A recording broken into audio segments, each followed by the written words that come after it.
Namaste, hello, welcome to new episode of Inspire India Now. Today we are discussing about the new opportunities available in business sector. And to throw light on this topic, we are having renowned financial analyst Mr. Rajesh Shukla with us. Sir, we'd like to know business opportunities in the field of agri-tech and food tech business. Oh, yes, Samir bhai. As you see, the globe is moving towards environmental friendly development. If you see the environmental friendly development, the agri-tech means agriculture with technology. Till now you have seen agriculture without technology. Then the second phase came agriculture with mechanizing. Now the third phase is coming agri with technology.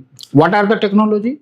Like say drones, a high-tech equipment for the providing a proper soil analysis and proper storage. If you see, approx 38% of total production get lost because of the poor warehousing, poor management. So agri is a business where you see almost in India, if you see 68% of your total population, you are almost 150 crore people. Out of 150 crore people, if you see approx 90 crore people depend on the agriculture. So if you want to empower them, because the 68% people having a contribution in your economy, in your GDP is less than 15%. But in 1951, when you became independent, that time approx 72% was contributing more than 68%. So nowadays, if you go in the trains, you go in a bus, people say the earlier time was better.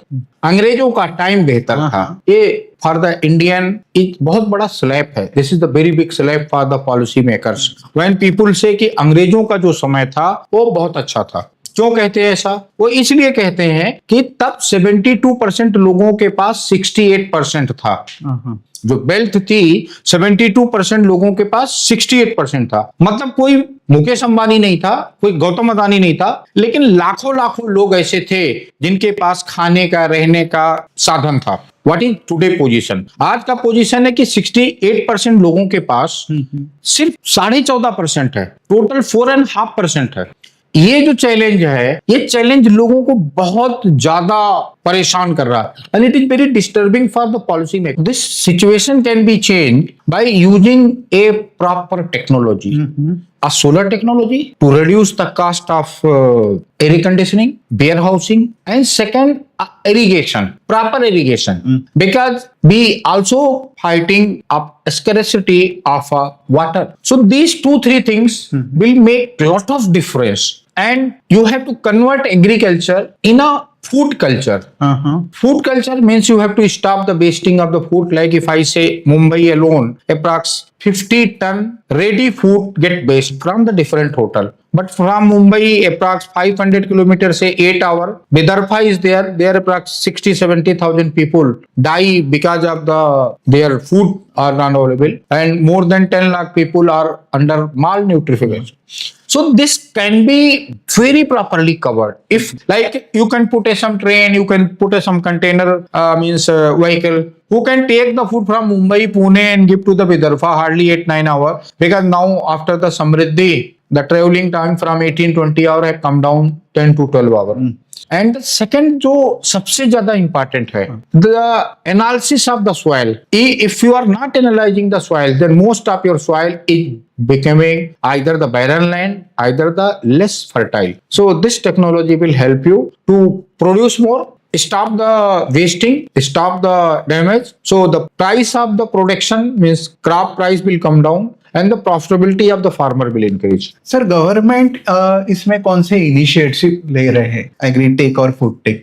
Government initiative में देखेंगे तो जमीन को correct करने के लिए सरकार पैसे दे रही है, फेंसिंग के लिए सरकार पैसे दे रही है, ड्रोन खरीदने के लिए सरकार पैसे दे रही है, सॉइल टेस्टिंग के लिए सरकार पैसे दे रही है, वेयर हाउसिंग अगर आप वेयर हाउस बनाने जा रहे हैं तो उसके लिए सरकार पैसे दे रही है. Even I tell you Sameer भाई, इंटरप्रेन्योर के लिए क्या है, 5 लोग इकट्ठा हुए हैं, 10-10 लाख रुपए लगावे, 50 लाख हो गया, सरकार 5 करोड़ दे रही है. 2 वेयर हाउस बनाइए, किसान के साथ पार्टनरशिप करिए, किसान आपको प्रोडक्ट दे देगा, आप सेव करिए, छोटे छोटे पैकेट में आप डिस्ट्रीब्यूट करिए. अब आपको एक सिंपल एग्जांपल देते हैं, प्याज लीजिए, अनियन. ₹8 किलो नासिक में, ₹40 किलो दिल्ली में, ₹70 किलो भुवनेश्वर में। मैं तो सरप्राइज हूँ, इंडियन को देख के सरप्राइज हूँ। अगर एक आदमी एक टेम्पो खरीद ले, नासिक से प्याज को भरे, भुवनेश्वर पहुंच जाए, 18 घंटे में पहुंच जाएगा। तो जो उसका 10 लाख का टेम्पो है, that by reaching Bhubaneswar it will be approx 90 lakh rupees. क्या कर रहे हो मुंबई में बैठ के, क्या कर रहे हो नासिक में बैठ के?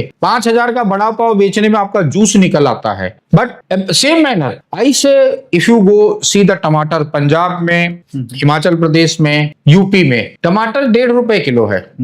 मुंबई क्या भाव है? 40 रुपये। सो एक ट्रक में 20 टन के ट्रक में टमाटर में 20 टन का ट्रक प्लस 1 लाख रुपया भाड़ा, तो आपका जो टमाटर यहाँ पे पहुंच जाएगा वो ऑलमोस्ट 4 लाख में पहुंच जाएगा। 4 लाख के टमाटर को अगर आप 40 रुपए के हिसाब से तौल दोगे तो ऑलमोस्ट आपका 90 लाख रुपए का टमाटर हो गया। तो आप सर कह रहे हैं कि भारत के अनएम्प्लॉयमेंट प्रॉब्लम के लिए बहुत बड़ा सोल्यूशन एग्रीटेक और फूड टेक दे सकता है। हाँ, इसे I feel when 68% people depend on the agriculture.